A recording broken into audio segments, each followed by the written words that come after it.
안녕하세요. 이주은입니다. 반갑습니다. 어서오세요. 우리 이주은 선생님 만났는데 저는 갑자기 우울하기 시작합니다. 왜요? 우리 선생님 만나서 부부 관계가 너무 좀 소원하다가 너무 좋아졌거든요. 너무 좋아졌어. 지금 막둥이 나올 판입니다, 지금. 예, 그런 정도로 좋아졌는데 근데 우리 선생님은 오늘이 마지막 방송이랍니다. 네.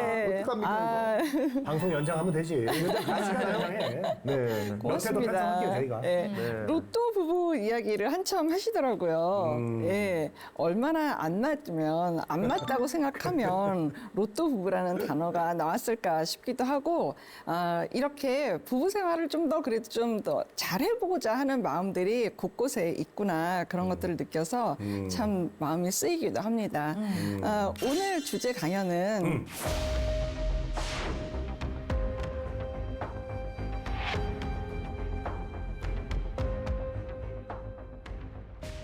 배우자의 적대적 태도입니다. 네.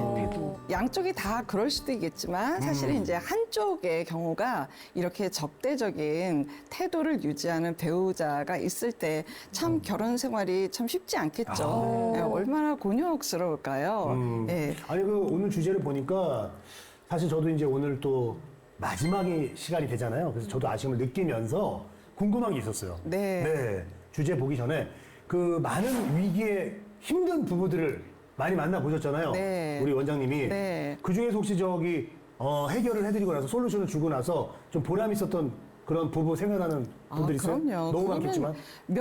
그냥 그거는 계속 내낸 것 같아요. 아, 어쨌든 그래요? 너무 그냥 그 얼굴이 거의 뭐 회색빛? 다 그냥 정말 썩은 표정. 잿빛이었다가? 잿빛. 어. 그런 표정으로 오셨던 두 분인데 어쨌든 상담 종결에 이르러서는 네. 너무 밝아지고 피부도요? 네. 피부과 너무 간거 두 사람이 두 사람이 너무 결속되는 그렇게 해피 엔딩을 할 때 제가 거의 대부분 결혼을 축하합니다라고 말씀을 드려요. 이미 결혼 생활을 오래 해 오셨지만 진짜로 마음과 마음이 만나서 이제부터 사시는 거거든요. 그래서 결혼을 축하합니다라고 말씀을 드리고 이거는 어떻게 보면 직원 선생님이 더 잘 아세요. 이렇게 변해가는 그 표정과 따로따로 앉아 있다가 또 거실에서 또 같이 이렇게 아주 좋게 앉아 계시는 그런 모습들을 보면 직원 선생님들이 그 변화 과정을 다 보세요. 네. 참 보람 있고 흐뭇합니다. 네. 그런 보람이 아마 이 일을 하시는데 굉장히 큰 원동력이 되지 그렇죠. 않을까 싶네요. 네. 오늘 이 적대적 태도에 대한 강연을 들으면 지금 이 순간 위기를 겪고 있는 부부들도 좀 정말 큰 도움이 되지 않을까. 네. 오늘 강연도 정말 큰 기대가 됩니다. 네, 고맙습니다. 바로 청해 듣겠습니다. 네, 어느 부부의 사연을 좀 보겠습니다. 네. 네. 아이들이 연년생으로 중학생인데, 너무 아빠랑 부딪히는 거예요. 예, 너무너무, 그러니까 아이들은 막 버릇없이 막 애들이 행하는 것 같고, 남편 입장에서는 계속 윽박을 지르고, 아이들하고 갈등이 너무너무 심각해서, 정말 없는 돈을 마련해서 막 짜내서, 해외 유학을 보냈어요. 그러고 난 다음에 유학을 다 하고, 꽤 시간이 흐른 거죠. 그러니까 청소년기를 다 보내고, 예, 이제 성인이 돼서 다시 이제 서울로 돌아왔는데 여전히 똑같이 아버지하고 부딪히는 겁니다. 계속해서 애 둘 다. 그런데 어릴 때는 사춘기니까 그런가 보다. 그리고 사춘기 아이들은 이 중2병을 아시죠? 네. 사춘기 아이들은 어떻게 할 수가 없다라고 생각해서 그렇다고 학업을 포기할 수는 없고 아이들이 성격이 더 나빠지는 것 같으니까 정말 없는 돈을 마련해서 어렵게 해외 유학을 보냈던 건데 그 시기가 좀 피해졌나 보다라고 생각을 했는데 여전히 아이들이 돌아와서도 아버지하고 계속해서 부딪히는 겁니다. 이 부인이 얼마나 힘들까요? 네, 정말 너무 괴로운 시간을 보내고 있고 그다음에 이 남편 입장은 남편 입장대로 너무너무 화가 나고 골이 나 있는 겁니다. 일단은 아이들이 저렇게 행동을 하는데도 마치 방치하고 내 문제인 양으로 보는 아내가 너무너무 괘씸도 하고 섭섭도 하고 서운하고 이로 말을 할 수가 없는 거예요. 이제까지 유학 비용이며 뭐 이런 것들은 내가 여태까지 뼈 빠지게 벌어서 다 됐는데 아이들이 나한테 여전히 버릇없고 아빠 고마운 줄 모르고 하여튼 그냥 세상 물정 모르고 그냥 배부르고 등 따시고 그냥 너희들한테 내가 무슨 뭐 애비로서 못할 거 했냐라고 이제 막 고성을 지르시는 남편이 계신 겁니다. 여러분들 어떻게 생각하세요? 이 가정이 어떨까요? 경우는요, 저도 이제 뭐 고등학교 때, 사춘기 때 부모님이랑 많이 싸웠어요. 근데 제가 20살 때 이제 경남 김해에서 서울로 올라오면서 자연스럽게 떨어지게 됐잖아요. 네. 유학은 아니지만 네. 멀리 떨어졌어요. 어쨌든. 김해, 서울.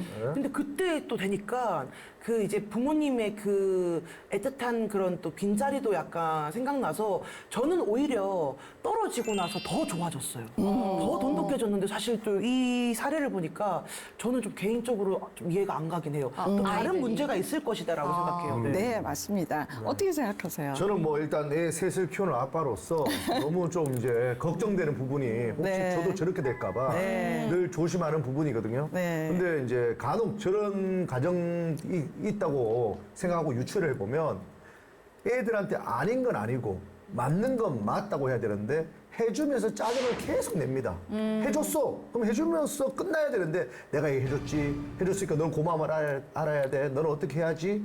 하면서 하다 보니까 애들은 받으면서도 고마움이 사라져 버리거든요. 그러다 보니까 아버지가 만약에 유학을 보냈으면 보내주는 거고 아니면 아니다.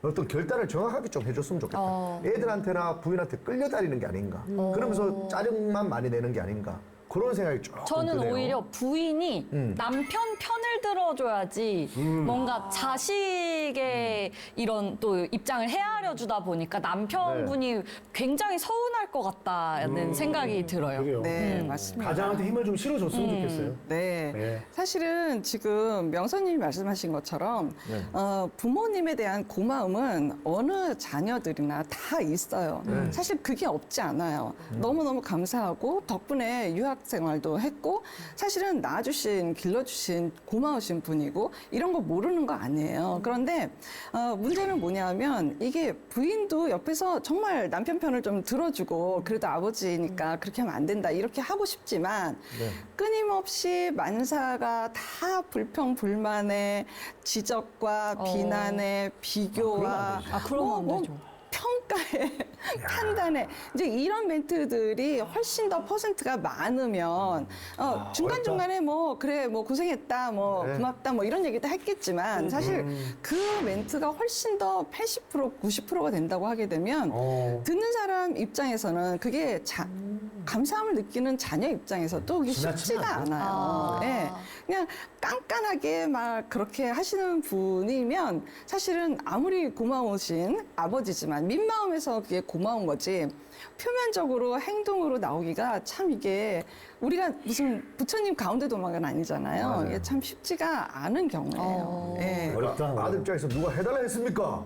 이런 마음까지 들 것 같아요. 근데 사실은 민마음에는 아버지한테 고마운 마음이 있지만 있겠죠. 예, 고맙죠. 계속해서 그렇게 지적하고 비난을 받게 되면 비교당하게 되면 사실은 아버지의 마음을 만나기가 굉장히 어렵죠. 근데 이런 아버님들이 사실 이렇게 센 분처럼 보이지만 세지 않습니다. 오히려 마음이 여리신 분들이 더 그런 경우가 많이 그래요, 있고 맞아요.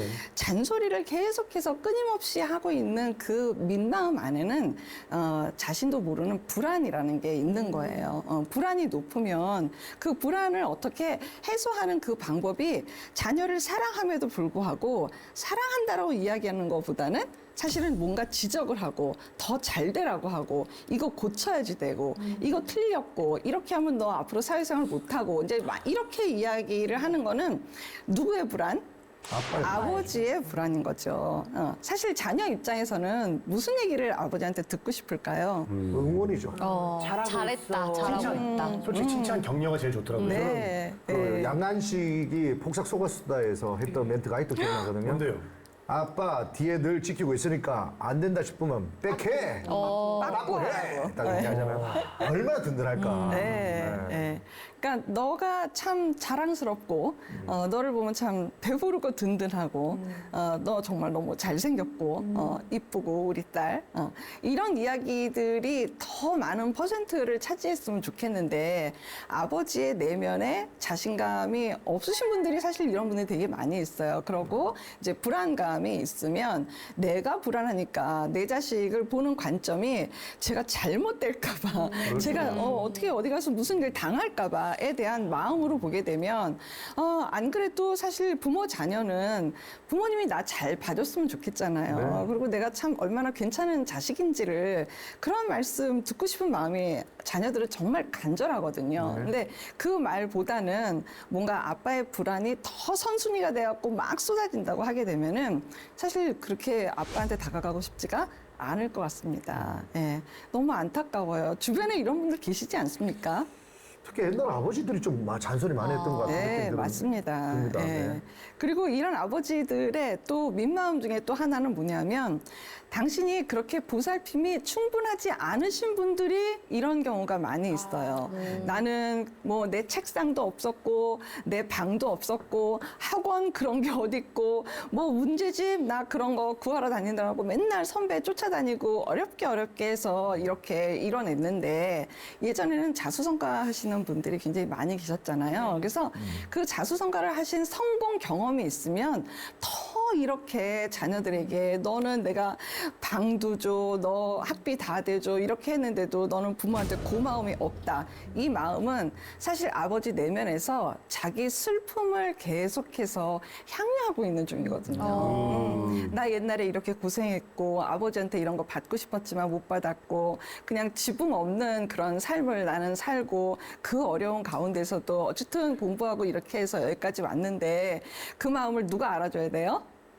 자식이나 네, 부모님. 자식들이 다 알아줘야 되는데 내 자식들이 그냥 지 잘나서 큰 줄 알지 아버지가 없는 그 상황을 아버지가 제대로 역할을 못하는 그 상황을 애들이 이렇게까지 모를 수가 있어? 라고 하는 화와 함께 이 불평불만이 다 함께 올라오는 거예요. 예. 조금 부끄럽네요, 제가. 네. 서러운 그런 마음도 많이 있으시겠죠. 제가 너무 부끄러운 게 애들이 막 화장실 불도 켜놓고 막 화장실 함부로 쓰길래 아빠는 말이야 예전에 화장실이 밖에 있었어. 너희들 얼마나 편하게 지금 사는지 알아? 막 이렇게 말한 적이 있는데 맞아요. 이제 조금 부끄럽네. 생각해보니까 제가 그 어릴 때 좋은 화장실이 아니라 밖에 나가서 이제 볼일 보고 들어와야 되는 그런데 이제 맞아요. 우리 아이의 나이 때 제가 그렇게 했었거든요. 예. 그러다 보니까 국에 대한 어떤 저도 섭섭함이 있었는 것 같은 느낌이 네, 맞아요. 있네요. 그러니까 그런 마음들을 생각하면 지금 얘네가 얼마나 천국인데 그거를 얘네가 알아야 되는데 모르죠? 화장실 밖에 나갔어. 얼마나 추운데 그거. 알아요? 요강 굳이 알 알아요? 필요가 요강? 없어요. 요강 모르겠습니다. 아니, 굳이 알 필요가 없어요, 민경이는. 왜요? 그건 그거 지금에 맡겨도 살아야죠. 이런 마음으로 해야 된다는 거죠? 네, 예. 그러니까 이런 이야기들은 어떻게 보면은 부인하고는 괜찮죠. 네. 네. 우린 참 그렇게 살았는데, 우리 예전에 이랬지. 예전에 기억나? 나 할머니한테 있을 때 요강 있었어, 요강. 나 요강에다가 소변 맞던 기억나. 여기 엄청 추웠잖아. 밖에 나가려면은 막 잠도 다 깨고 얼마나 힘들었어. 이런 이야기들은 어떻게 보면 부인하고 더 할 수 있는 이야기겠지.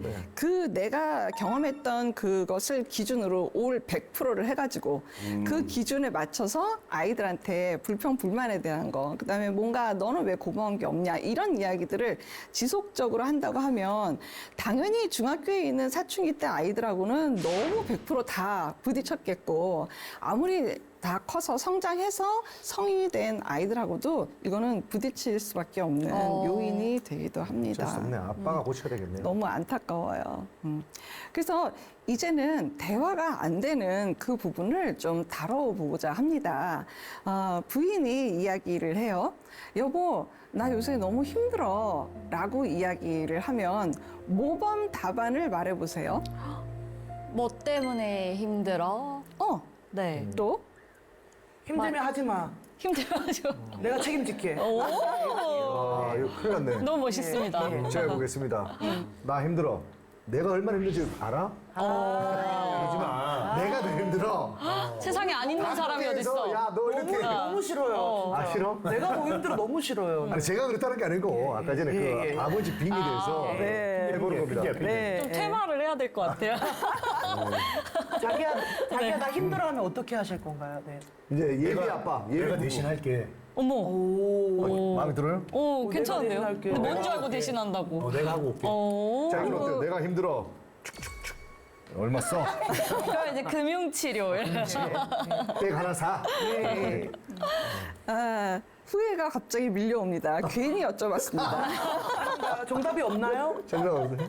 자, 여보, 나 요즘 힘들어. 라고 이야기를 했을 때, 정말? 뭐로 힘들어?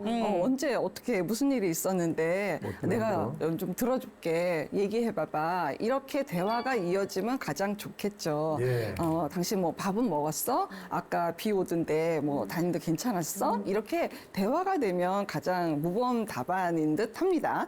그런데 제일 부딪히는 건 뭐냐면 여보 나 요즘 힘들어 라고 얘기했더니 나는 안 힘들어?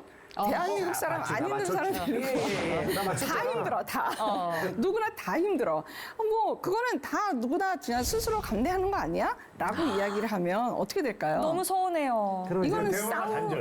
이건 싸우자는 거죠. 안 하겠지. 힘이 빠져요. 근데 반대로 뭐 어떤 게 힘들어 물어봤는데 여자분이 딱 보면 몰라? 그럼 어떡하지? 그런 여자 없어요? 그러지 그런 않지 여자 마요. 아니에요? 딱 보면 몰라? 그러니까 이렇게 뭔가 한 사람씩 대화를 하는 걸 추천을 드리는 거예요. 그러니까 여보 나 요즘 힘들어. 아 그래?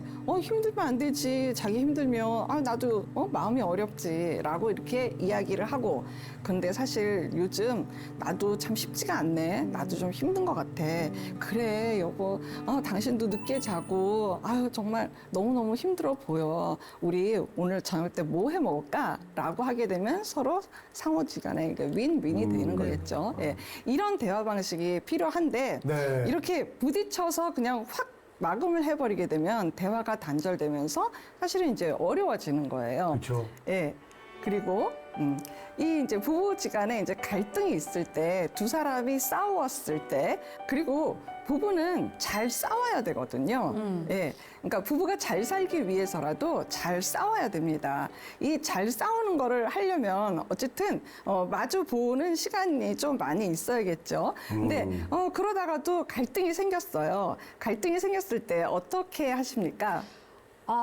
저는 일단 갈등이 발생한 시점부터 바로 좀 풀고 싶어서 이제 뭐가 문제인데 왜 화났는데 이걸 이렇게 내가 하면 되겠어? 이렇게 하는데 남편은 오히려 조금 이렇게 시간이 지나면 알아서 조금 저절로 누그러지는 스타일인 거예요. 왜 이렇게 귀를 막으시는 거죠? 저희 아내인 줄 알았습니다.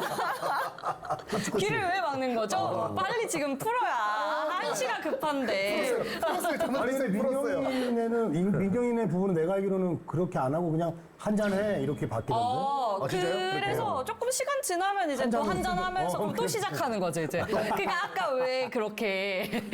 잘못했어요. 다시 안 그럴게요. 저도 민경 아나운서랑 비슷한 게 저도 남편이랑 싸우게 되면은 왜 그러냐? 저는 빨리 풀고 싶고 빨리 남편은 조금 생각할 시간이 필요하대요. 그래서 저희는 어떻게 타협을 했냐면요. 일단은 남편한테 시간을 좀 줍니다. 길게는 못 줘요. 네. 길게 주면 제 분노가 길게 주면 차오르. 또 화가 나게 제 분노가 차오르거든요. 한 시간 정도는 한 시간이니까 한 시간 정도 하루 이틀은 줘야죠. 아유, 모르고 하루 이틀.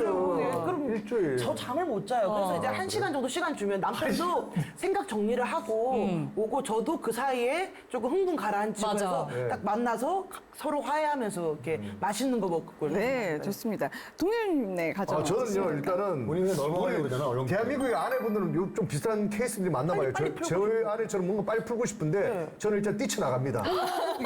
최악입니다. 왜냐하면 싸우면 계속 이 잔소리를 들어야 되니까 제가 변명할 시간을 안 줍니다. 그래서 제 마음을 달래기 위해서 저는 제가 지하 주차장 가면 제 차가 있습니다. 제 차에 앉아서 1시간이고 2시간이고 좀 생각하고 있다가 자연스럽게 들어가면 아내가 이제 흥물이 좀 가라앉아 있으면 그때 대화를 시작합니다. 저는 1시간 넘으면 더 화가 나더라고요. 맞아요. 왜 또 안 와? 이렇게 내가 더 화가 나더라고요. 그리고 나갈 때도 왜 또 나가지? 아우 힘들어. 아우 힘들어. 우리 아내가 제일 착하네요 지금. 우리 아내가 바쁘는 줄 알았더니 힘들어. 우리 아내가 최고네. 와, 내가 나가게 해주거든요. 사실은 혼자 사는 것도 괜찮아. 혼자 살라 그랬지. 나 거북이랑 살잖아. 동현님 말씀처럼 네. 부부가 싸웠을 때 일단 밖으로 나가는 경우가 이게 화약고가 되는 경우가 굉장히 많이 있어요. 안 좋은 거예요? 예. 왜냐하면은 지금 싸웠는데 나를 내버려 두고 맞아. 자기 혼자 밖으로 나가는 거잖아요.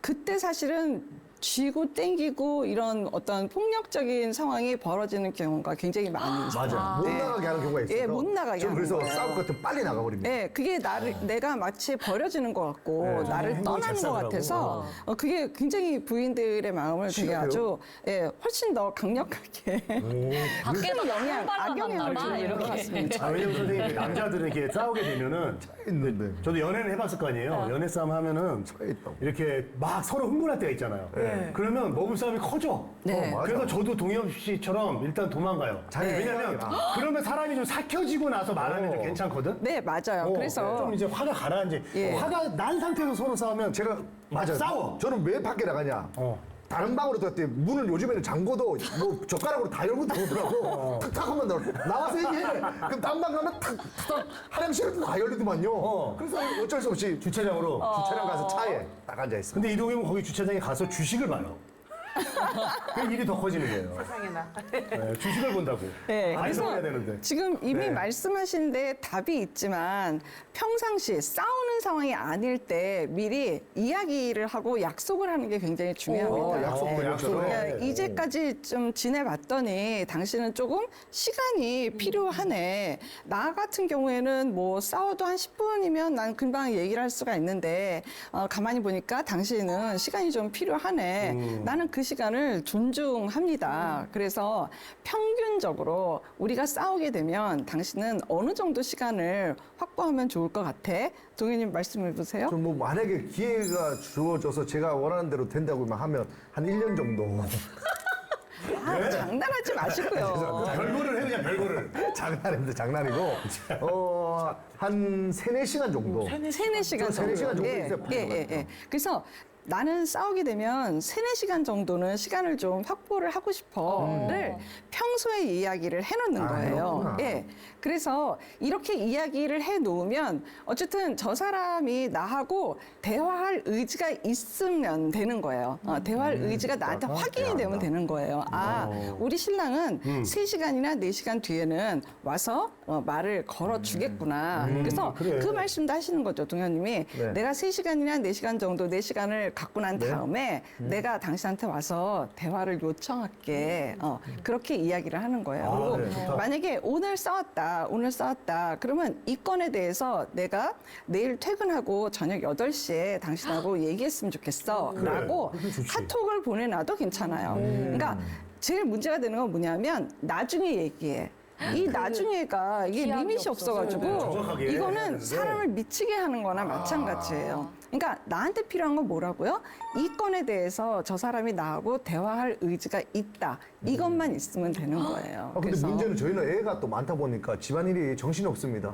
근데 제가 풀려서 가가지고 얘기하려면 좀 이따 얘기해. 딱 그러더라고요. 이따가 얘기하면 왜 얘기를 안 해? 그래요. 뭐 언제 해야 돼? 그러다가 또 혼나서 또 나가 있어요, 저는 또. 화가 나서 또 나간다고. 그럼 어디 나가? 이렇게. 또 거기다가 이 반복이 계속 연속입니다. 차라리 계속 있는 게 나아요, 차라리. 사실 그냥 주식해요. 우리가 지금 이야기하는 게 적대적 배우자의 태도에 대해서 이야기를 하고 있잖아요. 이 적대적 배우자의 태도에 아까 민마음에 대한 이해도를 아까 이야기를 했잖아요. 네. 그 이해에 대한 이야기를 부부가 서로 같이 대화를 하고 그리고 우리가 사람이다 보니까 부부다 보니까 싸울 수밖에 없다. 그러니 그 싸웠을 때는 우리가 이렇게 시간을 좀 가져보자라고 하는 거를 평상시에 이야기하는 게 굉장히 많아야겠습니다. 그리고 평상시에. 이 적대적인 태도가 있는 이 배우자는 사실 아까 말씀드린 것처럼 마음이 여리다고 말씀을 드렸잖아요. 이렇게 막 마음이 세고 단단하신 이런 분들이 아닌 거예요. 그렇기 때문에 남편이 저렇게 하는 데에는 정말 나쁜 마음이라기보다는 저 사람이 불안하고 그리고 예전에 너무 고생한 거 그런 거 알아줬으면 하는 그런 마음이구나 라는 거를 갖고 부부 시간을 꼭 가지시길 바래요. 그래, 당신 예전에 고생한 거 그거 내가 알아줄게. 여보, 나하고 우리 부부가 그런 이야기 많이 하면서 지냅시다. 그런데 요즘 아이들은 우리 시대를 겪은 것도 아니고 당신이 그 옛날의 기억을 중심으로 해서 아이들한테 막 뭔가를 이야기를 하게 되면 아이들은 마음이 되게 슬퍼질 거다. 그러니 아이들한테는 참 고맙다라는 긍정적인 말부터 우리가 먼저 해보는 걸 해봅시다. 라는 말과 함께 또 지금처럼 갈등이 있을 때 우리가 또 대화가 안 될 때 우리가 이걸 어떻게 해결을 할까라는 이야기들을 많이 해보시면서 부부 시간을 갖게 되면은 분명히 적대적인 태도에 있는 남편의 마음도 금방 녹내릴 수 있을 겁니다. 사실은 한 포인트예요. 정말 내 심정을 알아주는 단 한 사람. 그것이 배우자가 되는 게 가장 적합합니다. 자녀들이 될 수도 있어요. 그렇지만 자녀들은 두 번째 순위지 우선순위는 아닌 거예요. 그러니까 첫 번째 대상은 부인인 거예요. 그래서 부인하고 그런 식의 어떤 시간을 갖게 되면 분명히 내 마음이 터져서 녹내리는 걸 경험하실 수 있을 것 같습니다. 여기까지 혹시 질문 있으시면 받겠습니다. 근데 아까 제가 얘기했듯이 저는 어느 정도 시간이 필요하지만 또 아까 보니까 아내분들은 바로 어떤 해결을 하고 싶어 합니다. 그다음 대화를 하다 보면 계속 이제 언성만 높아지고 도돌이편처럼 맞아요. 도돌이편처럼 똑같은 얘기 또 하고 그러면 네가 그랬지 않느냐 내가 그러지 않았느냐 그래서 계속 시간이 이어갑니다. 근데 계속 대화를 하고 싶어하는 아내한테는 평소에 계속 나는 3시간이 필요해 4시간이 필요해 한다고 이게 이제 시간이 좀 많이 지났기 때문에 이게 받아주지 않을 것 같은 그런 마음이 들거든요. 그러니까 아내한테 필요한 건 대화할 의지를 보여주는 거예요. 의지를 보여줘라. 네, 대화할 의지. 그리고 아내가 뭔가 계속해서 얘기하자 하는 것도 우리 관계를 불안하게 여기면 여길수록 네. 사실은 굉장히 집착하는 태도를 낼 수도 있는 거예요. 그런데 이게 뭐냐면 민마음에 두려운 마음이 있는 거죠. 네. 남편하고 내 관계가 잘못되진 않을까? 그 순간 그런 거에 매몰되게 되면 사실 불안은 확장성이 있거든요. 네. 그래서 불안이 1만큼만 느껴져도 갑자기 나도 모르게 거품성으로 막 6, 7, 8 이렇게 느껴질 수 있는 게 네. 불안이에요. 불안은 근거가 없어도 확장성이 일어나게 되면은 금방 일어나거든요. 그러니까 부인 입장에서 정말 걱정하는 거는 내 행동이 지금 집착이 아니라 당신하고 관계가 잘못될까봐 그 불안을 느끼면서 더 내가 행동이 오버가 되는 경우가 있는 거야.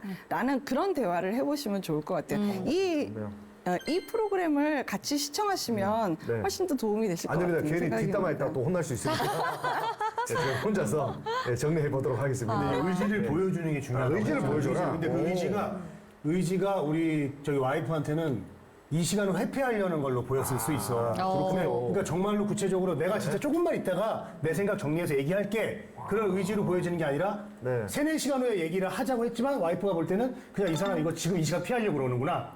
이렇게 보였던 게 아닐까? 그런 수도 있겠다. 근데 그럼에도 불구하고 시간에 대한 약속을 지키는 신뢰를 보여주면 저녁 8시에 얘기하자고 했는데 정말 저녁 8시에 네. 대화를 하는 그런 태도를 가지고 남편이 나한테 다가오면 그거는 신뢰가 되는 근데 이제 거잖아요. 선생님 대화의 스킬 아까 얘기하셨잖아요. 네. 근데 이런 상태에서 저는 이제 부부는 아니지만 와이프가 진짜로 정말 당장 풀어야 되는 그런 분일 수 있잖아요.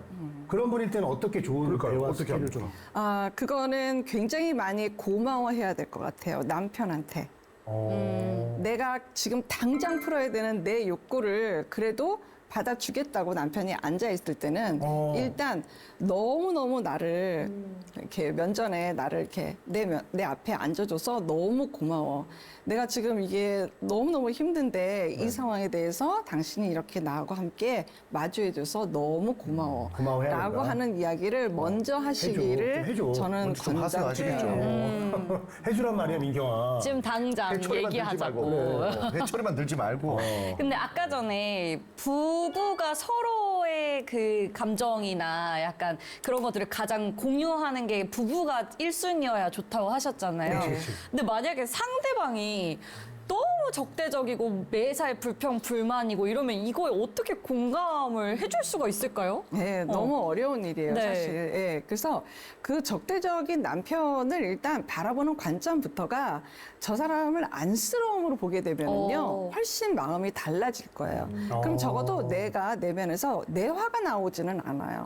안쓰러움이 되는 거지 화가 나오지는 않아요. 그리고 그 적대적인 태도가 뭔가 가족들이 괴로워하고 힘들어하고 뭔가 이 적대적 태도로 인해서 내가 이 집안에 어떤 장이 되고 가장이 되고 내가 이 집안을 통제하고 있어 라고 하는 생각에서 이 남편이 나올 수 있도록 좀 무기력해질 수 있도록 사실은 남편이 막 화를 내고 비난을 하고 막 이렇게 평가를 하고 이렇게 해도 사실은 그냥 그냥 편안하게 대하는 그런 마음이 있다고 하면 좀 무기력해질 거예요.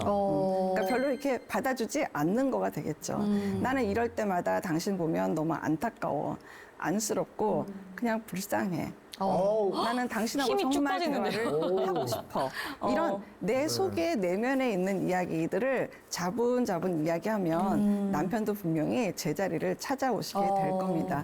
그래서 이 모든 내용들을 다 총망라해서 정리를 해보면 예. 어쨌든 결혼 생활을 해서 사는 부부는 부부 중심으로만 살아야 됩니다.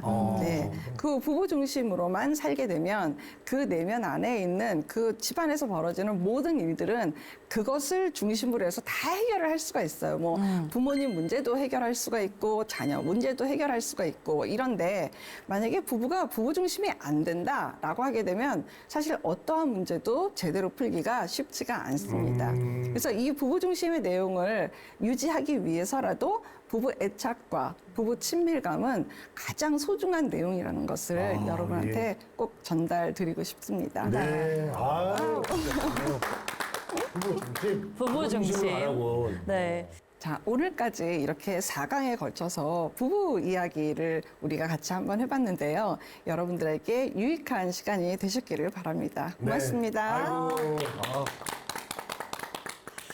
네, 결혼은 명사가 아니라 동사라는 말 들어보신 적이 있나요? 이 결혼을 했다로 끝내는 것이 아니라 매일 배우자를 더 사랑하는 것이 바로 진짜 결혼이다. 이런 의미의 말인데요. 4주간 이주웅 원장님의 강연 기억하셔서 매일 더 배우자를 사랑하는 삶 한번 살아보시기 바랍니다. 오늘 지혜의 다락방은 여기서 마칩니다. 함께해 주신 여러분 감사합니다. 우리는 다음 시간에 또 만나요.